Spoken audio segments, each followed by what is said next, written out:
우리가 이제 예언서를 통해 가지고 예언서 안에 들어있는 복음 시리즈를 지금 진행 중에 있습니다. 예언서 안에는 어떤 예언들이 기록되어 있고 어떻게 신약 시대에 영향력을 끼쳤을까라고 하는 그런 부분들인데, 지금 이제 오바댜라고 하는 이 오바댜 선지자는 에돔에 관한 예언을 하고 있습니다. 에돔은 에서가 먼저 조상이죠. 그 후로 이제 에돔이라고 하는 이름을 가지고 민족이 됐는데, 북다, 붉은 뭐 이런 뜻을 가지고 있어요. 그래서 오바댜 선지자가 지금 에돔은 멸망당할 것이다 라고 하는 그런 이야기로 이 성경은 기록되고 있는데, 오바댜 선지자의 이름은 여호와의 종, 주의 종 뭐 이런 뜻을 가지고 있어요. 대부분 이름의 그 뜻은 부모의 신앙의 고백이기도 합니다. 또는 앞으로 이 자녀가 성장할 때 어떻게 자랐으면 하는 희망인 경우도 있어요. 그래서 뭐 우리 아들들 같은 경우는 영권 그러면 영적인 권세 이런 의미를 가졌고, 희권 기쁨의 권세, 그리고 뭐 태권 그러면 큰 권세, 클 태자니까요. 뭐 이런 식으로 해가지고 이름들을 각각 부여를 하죠. 그 이름에 그 부여한 그 의미 속에는 부모가 가지고 있는 신앙을 바탕으로 해서 앞으로 자녀가 어떻게 살았으면 하는 그런 의도가 들어있죠. 오바댜라고 하는 이 선지자도 상당한 부모의 신앙이 하나님 안에서 살기를 소망하는 마음이 깃들여져 있습니다. 그래서 이제 오바댜 선지자도 마찬가지로 선지자의 사명을 감당하는데, 구약 성경에서 가장 짧은 성경 오바댜, 뭐 많이 기록한다고 해서 좋은 것은 아니죠. 많이 기록한 선지자도 있고 그래요. 그러나 오바댜 선지자는 아주 짤막하게 핵심적인 정리를 하고 있습니다. 이 오바댜 선지자는 남유다 선지자입니다. 그런데 이제 이게 언제 기록되었는가라고 하는 이 부분을 가지고 여러 가지 많은 논의가 있어요. 왜냐하면 정확하게 그 배경적인 의미가 성경에는 기록되어 있지 않기 때문에, 이게 지금 대략 유다가 지금 예루살렘이 지금 뭔가 짓밟히고 있는 상황인 것만큼은 사실이다. 그러면 그때가 언제냐? 뭐 이렇게 해서 이제 찾다 보니까 848년경에서 841년경까지 대략 한 7년, 블레셋과 구스에서 가까운 아라비아가 연합으로 해가지고 예루살렘을 침공해가지고 거기에는 유다 왕국을 멸절하고 거기에는 많은 왕족들을 멸절하고 또 많은 보물들을 전리품으로 약탈해가는 그런 사건이 있었어요. 그래서 이제 그런 사건들을 묘사하고 있는 듯한 11절에 보니까, 내가 멀리 섰던 날 곧 이방인이 그의 재물을 빼앗아가며 외국인이 그의 성문에 들어가서 예루살렘을 얻기 위하여 제비 뽑던 날에 너도 그들 중에 한 사람 같았느니라 라고 하는 그런 말씀을 토대로 해가지고, 그때 예루살렘이 짓밟혔으니까 아마 800년 되지 않았을까라고 하는 주장하는 사람이 있고요. 그리고 또 이제 586년에 바벨론으로부터 이제 멸망을 당하잖아요. 남유다가 멸망을 당하게 돼요. 그러면서 그 시기 여간은 이제 말 그대로 70년이라고 하는 엄청난 긴 세월을 이제 포로로 잡혀가지고 유리하고 방황하는 그런 삶을 살고 있었기 때문에, 어떤 사람들은 그것이 바로 바벨론 포로가 되는 그 시점, 그 어간 대략 500년경이지 않았을까라고 그렇게 이야기하는 분들도 있습니다. 이제 그것은 중요하지 않아요. 언제 이들이 지금 쉽게 세상 시쳇말로 이스라엘 백성들 앞에서 깝죽거렸는지 그건 그렇게 중요하지 않고, 이스라엘 백성들을 향한 적대적인 감정을 가지고 끊임없이 에돔은 공격해 왔다. 그래서 이제 구약 시대 때에도 하나님께서 출애굽하는 이스라엘 백성들, 애굽에 잡혀 있다가 거기서 풀려나 가지고 돌아오는 그 어간 속에서도, 그때도 하나님께서는 이스라엘 백성들을 건져내고 있을 때 에돔은 이스라엘 백성들이 자유로워지는 것을 결코 용납하지 않아요. 그래서 적대시했단 말이죠. 신명기 23장 7절에서 8절 말씀에 보면, 너는 에돔 사람을 미워하지 말라. 그는 내 형제임이니라. 애굽 사람을 미워하지 말라. 내가 그의 땅에서 객이 되었음이라. 그들의 3대 후 자손은 여호와의 총에 들어올 수 있느니라. 에돔이라고 하는 그 나라도 뭘로 봤어요? 형제의 나라로 봤어요. 실제적으로 형제죠. 야곱의 형이 누구예요? 에서잖아요. 그러니까 형제, 실제적인 한 조상으로부터 출발되어진 한 민족인 것만큼은 사실입니다. 그런데 그들은 서로 적대시했어요. 서로라기 개념보다는 에돔이 이스라엘을 적대시했어요. 그리고 이스라엘이 잘못되는 것을 기뻐했어요. 다른 이방인들이 쳐들어와가지고 공격당하니까 야 기쁘다, 저거 잘됐다, 쌤통이다, 이렇게 생각을 했어요. 그리고 또 하나님께서는 애굽 사람도 미워하지 말래요. 왜냐하면 그 땅에서 너희가 객이 되었기 때문이다라는 거예요. 그러면 단순히 에돔에게만 국한이 된 사건이 아닌 것을 알 수 있어요. 애굽에도 마찬가지고. 그래서 다시 말해, 형제라고 하는 그 개념 속에 그 형제에 대한 생각과 그 마인드, 나중에 이제 이게 구약 시대 때는 에돔이라고 하는 이름으로 너가 형제가 벌을 받고 있는데 기뻐해? 그 가운데서 그 고통당하고 남겨져 있는 사람들이 도망가지 못하도록 막아서, 이것들이 에돔이 지었던 죄예요. 같이 가가지고 이스라엘 대해서 아주 포악했다는 거예요. 성경에 보니까 10절에 보니까, 1장 10절에 보니까 이스라엘에 대해서 너무 포악했다는 거예요. 그리고 그들을 향해서 예루살렘이 막 난도질을 당하고 있을 때 거기서 제비뽑기를 하고 있었다는 거예요. 그것이 상대가 잘못되면 그 원수를 사랑하라, 예수님이 그런 말씀하시잖아요. 내 원수를 사랑하라. 그런데 원수가 잘못되면 쌤통이잖아요. 나 속 시원하다, 나는 못 뜯었는데 네가 뜯어주는구나, 기쁘다, 막 이렇게 생각할 수 있는데, 믿음의 사람, 하나님의 뜻대로 순종하는 사람들은 그런 행동과 그런 마음을 갖고 있으면 안 된다는 거예요. 그래서 이제 구약 시대 때는 형제 에돔이라는 이름으로 그들의 어떤 벌을 하고 그들이 했던 그 행위를 그대로 징벌하는, 만국이 벌할 날들이 다가오는 그 시점의 그 시작점이 형제 간의 다툼이거든요. 그러니까 그 모습을 보면서 나중에 이게 신약으로 넘어와 점점 그것이 명확해지는 것은 우리 예수님께서 하셨던 말씀이에요. 마태복음 5장 21절부터 22절, 그 중에 22절 말씀, 나는 너희에게 이르노니 형제에게 노하는 자마다 심판을 받게 되고 형제에 대하여 나가라 하는 자는 공회에 잡혀가게 되고 미련한 놈이라 하는 자는 지옥불에 들어가게 되리라. 형제에 관련된 이 관계가 어그러지게 되면 어떻게 된다는 거예요? 하나님은 그것에 대해 심판하신다는 뜻이죠. 우리가 잠언 6장 16절에서부터 19절 말씀, 여호와의 미워하시는 것 곧 그의 마음에 싫어하시는 것이 옛 7가지니 곧 교만한 눈과 거짓된 혀와 무죄한 자의 피를 흘리는 손과 악한 계교를 꾀하는 마음과 빨리 악으로 달려가는 발과 거짓을 말하는 망령된 증인과 형제 사이를 이간하는 자니라. 그럼 이 말씀들의 이 모든 종합이 뭐냐면, 교만한 눈은 형제와의 관계를 순탄하지 못하도록 만들죠. 무죄한 자의 피를 흘리는 것은 형제를 지금 공격하고 있는 거잖아요. 악한 계계로 꾀하는 것은 그 형제를 넘어지게 만들려고 하는 계획이 들어있고요. 빨리 악으로 달려가는 발, 형제가 고통 중에 있고 괴로움 중에 있는데 아따 쌤통이다 하는 그런 마음이에요.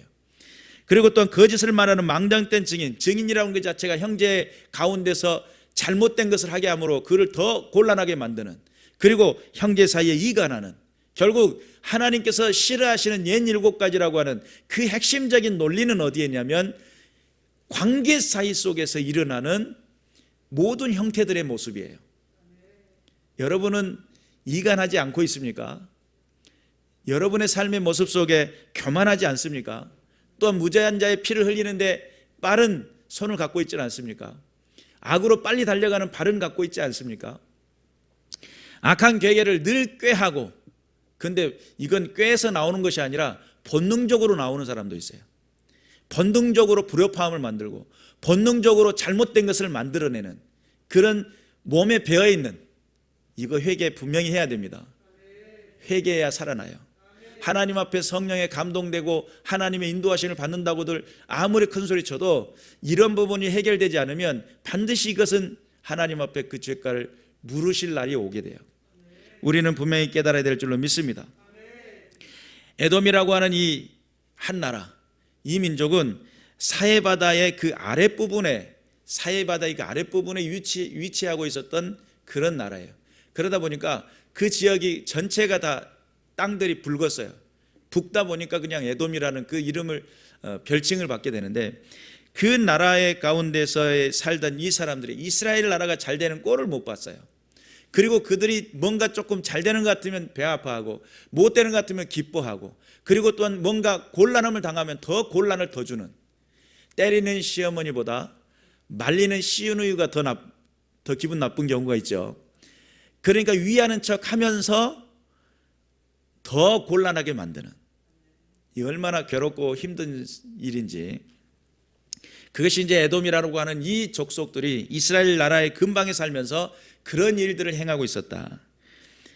그래서 우리가 분명히 깨달아야 될 것은, 하나님께서 과연 싫어하시는 것, 나중에 천국 가지 못할 이유가 있다고 한다면 뭘까? 라고 했을 때, 이 관계가 온전히 회복되지 않으면 반드시 마귀는 그것 때문에 얘는 천국 갈 수 있는 자격이 없어요라고 지적하게 될 거예요. 그러면 하나님께서는 예수 그리스도의 보혈의 피로 갚고 샀다라고 이야기하는데도 용서받은 자가 여전히 형제와 더불어 불화목하네요. 이때도 여전히 불효파음을 일으키고요, 여전히 모든 관계가 어그러져 있네요. 마귀에게 당위성을 주는 이유는 관계의 불화목이에요. 바울 목사님은 이것에 대해서 우리에게 뭐라고 말씀하냐면, 화목의 직책을 우리가 받았다는 거예요. 저와 여러분은 그 화목을 만들어 나가는 그 관계 아래 저와 여러분을 부르셨다는 거죠. 그런 측면에서 우리가 하나님의 말씀을 정확히 이해해야 돼요.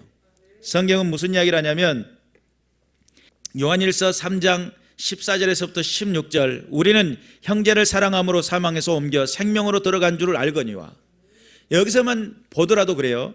형제를 사랑함으로써 사망에서 옮겨 생명으로 들어갔다는 거예요. 이걸 어떻게 해석을 해야 되냐? 예수 믿고 우리가 생명을 얻어 영원한 하나님 나라 가는 것으로 생각을 했어요. 그런데 요한일서, 요한사도는 어떻게 해석을 하고 있냐면, 형제를 사랑함으로 사망에서 옮겨 생명으로 옮겨졌다는 거예요. 그러면 예수 믿고 천국 가는 것은 아닌 거예요? 이렇게 질문할 수 있잖아요.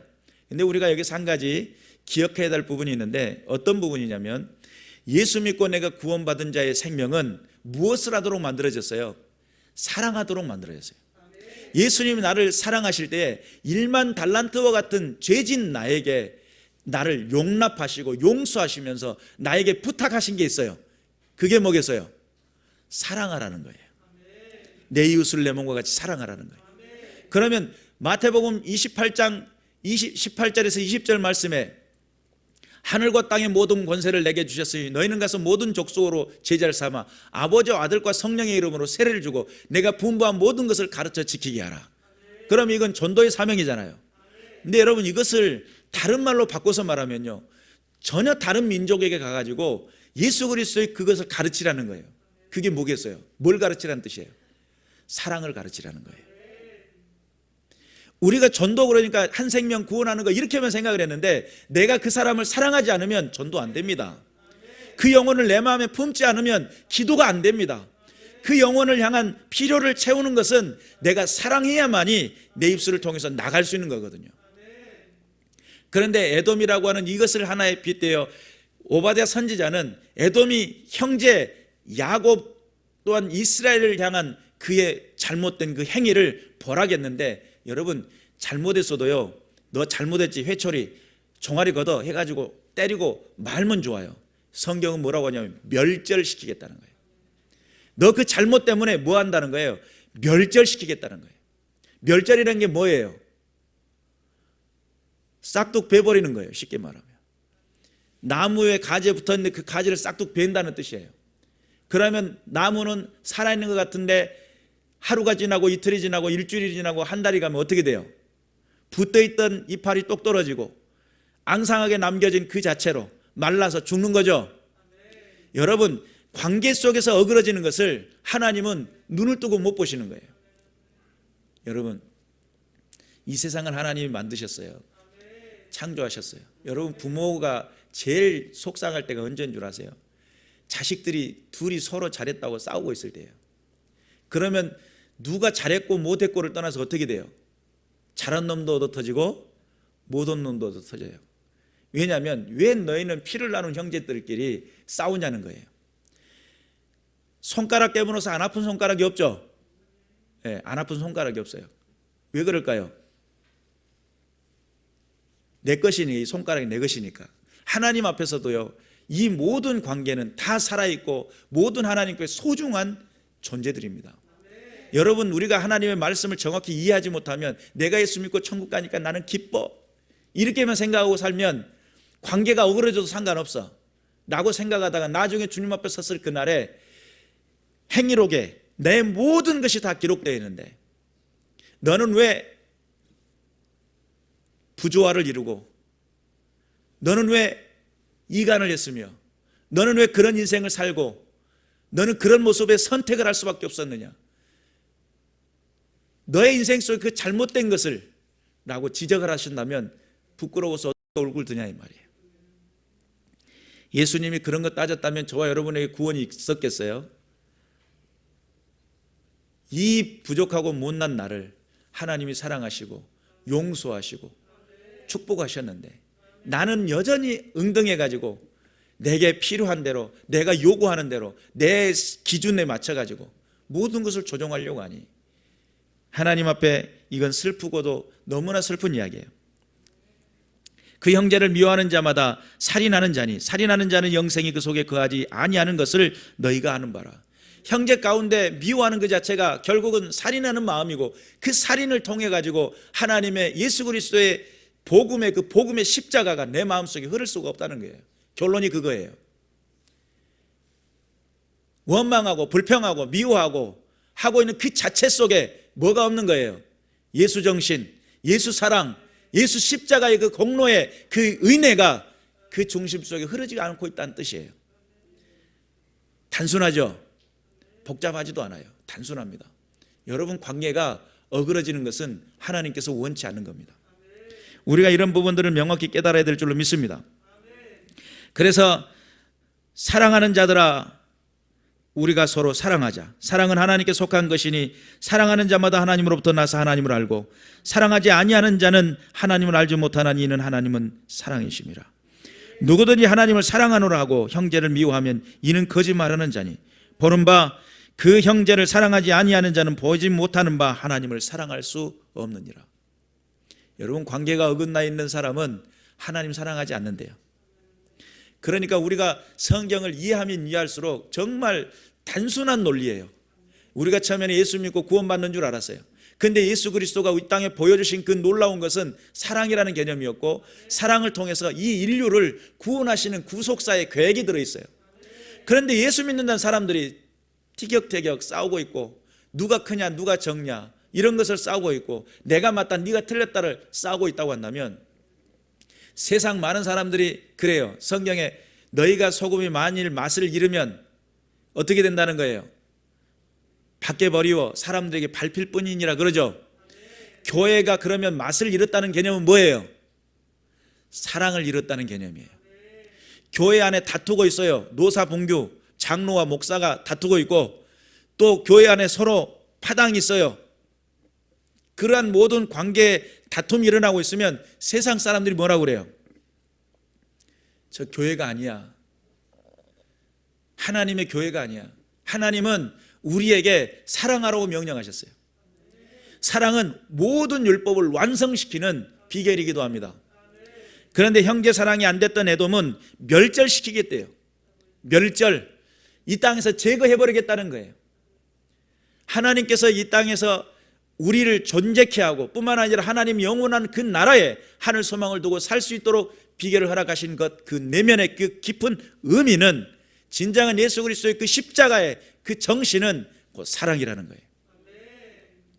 믿으시기를 주님의 이름으로 축원합니다. 여러분, 에돔은 하나의 예표였어요. 형제 간에 잘못된 불화목하고 있는 그 모습은 멸절시키는 개념이에요. 그리고 잠언에서 이야기하는 여호와께서 싫어하시는 옛 7가지, 결국은 모든 관계 속에 어그러지는 모습들이에요. 그런데 하나님 앞에 사랑하기로 작정하고, 히브리서 13장 1절에서 3절에 보니까 형제 사랑하기를 계속하고 손님 대접하기를 잊지 말며 이로써 부지 중에 천사들을 대접하는 이들이 있었느니라. 너희도 함께 갇힌 것 같이 갇힌 자를 생각하고 너희도 몸을 가졌은즉 학대받는 자를 생각하라. 어려움 당하는 사람, 힘들어져 있는 사람들을 돌아볼 줄 아는 믿음의 군사들이 되시길 바라고, 그래서 구약시대 때 오바댜 선지서가 이야기했던 그 배경을 토대로 해서 다시금 신약시대 때에 넘어와 하나님 앞에 심판대 앞에 서게 되는 그 날에 우리에게 질문하시는 그 질문이 과연 너는 화목한 삶을 살았느냐는 질문이겠죠. 사랑하는 삶을 살았느냐는 질문이겠죠. 그러한 질문들이 끊임없이 우리에게 외쳐질 때에 주님, 주께서 허락하신 그 삶의 현장 속에 정말 손해가 되고 정말 내게 힘들고 어려움이 되었어도 사랑하기를 노력했고 힘썼습니다. 그랬더니 우리 예수님 뭐라고 그래요? 지극히 작은 자에게 한 것이 곧 내게 한 것이라. 가난한 자를 살피고 갇힌 자를 돌아보며 여러 가지 많은 이야기들 할 때 지극히 작은 자에게 한 것이 곧 내게 한 것이다. 그러면 예수님과 더불어 예수님을 예배하고 예수님을 섬겨드리고 예수님의 뜻대로 살아간다는 모든 그 개념 안에는 뭐가 들어있어요? 결국은 내 주변에 있는 이웃을 향한 우리 주님의 시선인 거예요. 우리 주님의 시선. 우리 주님은 잃어버린 양을 찾기를 원하고 잃어버린 드라크마를 찾기를 원하고 또한 유리하고 방황하고 있는 탕자가 돌아오기를 기다리고 있으며 하나님께서 원하시는 것은 아직 누리지 못한, 아직 알지 못한 그 세대 속에 주의 복음이, 예수님의 그 사랑이, 예수님의 그 정신이 전달되는 것을 원하고 계셨다. 결론적으로 큰 틀에서 보면 사랑입니다. 이 사랑이 이루어지고 실천될 때에 그것이 전도가 되고 그것이 은혜가 되고, 여러분 전도는 어떤 개념일까라고 했을 때 예수님의 복음의 말씀을 정리해 가지고 성경적인 복음 제시, 이것도 복음 제시예요. 그러나 예수님 나를 사랑하시고 내가 주님 앞에 변화된 인생, 주님 안에서 내가 자유롭고 회복된 그 인생의 그 놀라운 그 사랑을 체험한 그 사랑을 자랑할 때 사랑이 전달되는 거예요. 내 메시지가 전달될 때 성경책을 읽어주면 까만 것은 글씨고 흰 것은 종이지만 내가 그 까만 그 글씨가 내 안에서 삶에 어떻게 변화가 되었는지 체험적인 그 예수 그리스도를 전달될 때 주님이 나를 사랑하시는 그 사랑이 나를 통해서 전달되는 거예요.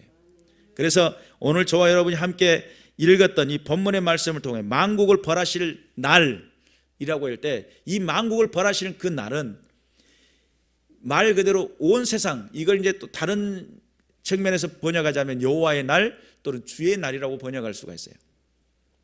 하나님의 그 여호와의 날은 결국은 이 세대 가운데 하나님의 뜻이 이루어졌느냐를 질문하시겠죠. 그것은 개인이 될 수 있고 하나의 단체가 가정이 될 수 있고 또한 민족이 될 수도 있어요. 특히나 이제 이스라엘 같은 경우는 그것에 대한 질문이 민족적으로 받을 수도 있겠죠. 우리나라도 하나님이 복 주셔가지고 100년 어간에 150년 120년 그 짧은 어간에 엄청난 한강의 기적을 일으켰잖아요. 그런데 그 기적의 그 중심에는 새벽정이 울렸네, 새아침이 밝았네, 박정희 대통령의 그 새마을운동 그 내면 속에는 누가 들어있냐면 새벽기도 하시는 분들이요, 새벽정 쳤단 말이에요. 기도하면서 이 나라를 일구어 나갔어요. 기도하는 백성들이 살렸어요. 그러니까 엄청난 부흥에 지금에 이르러서 IT 강국이 돼버리는 엄청난 나라로 성장하게 되는데 우리는 정신 차려야 됩니다. 지금 요즘 교회들이 욕먹고 있죠? 왜일 것 같아요? 어떤 분은 그러더라고요. 목회자들이 회개해야 된다고. 목회자가 회개하고 있습니다. 그러면 또요, 교회들이 회개해야 된다고. 그러면 그 교회 구성원 누구냐 이 말이에요. 여러분, 세대를 변화시키고 구원할 만한 하나님의 구속사 가운데 핵심 논리는 뭐냐면 성결의 영을 받은 하나님의 성령의 사람들이 그 가운데서 화목을 만들어내고 불협화음이 아닌 화음을 만들어내는 믿음의 성도들, 단 몇 사람만 있어도요 이 세대를 바꿀 수 있어요. 변화시키기로 작정하고 마음을 같이 하고 뜻을 같이 하며 주의 영광을 위해 부르짖는 몇 사람만 있어도요 그 지역이 달라질 수 있어요. 그런데 그런 결단을 하는 사람들이 극히 부족한 게 문제예요. 손가락질 할 때 나머지 세 개는 자기에게고 다른 하나는 엉뚱한 데로 가고 저 상대방을 가르치잖아요. 이렇게 할 때. 그러면 이 손가락질 하고 있는 그 사람의 비판과 그 정죄는 예수님께서도 원치 않았어요. 네가 판단하고 있는 그 판단으로 인하여 네가 판단을 받게 될 것이다. 네가 정죄하고 있는 그 정죄로 인하여 네가 정죄함을 받게 될 것이다. 우리가 정신 차려서 관계를 형성하고 정신 차려서 믿음의 울타리가 되도록, 화목의 울타리가 되도록 그 사랑을 실천하는 믿음의 군사들 되시기를. 그래서 만국의 벌하실 날에 우리는 시온산에서 피할 수 있는 남은 자들이 되어 하나님 앞에 영광을 돌려드리는 믿음의 군사들 되시기를 주님의 이름으로 축원합니다. 기도하겠습니다.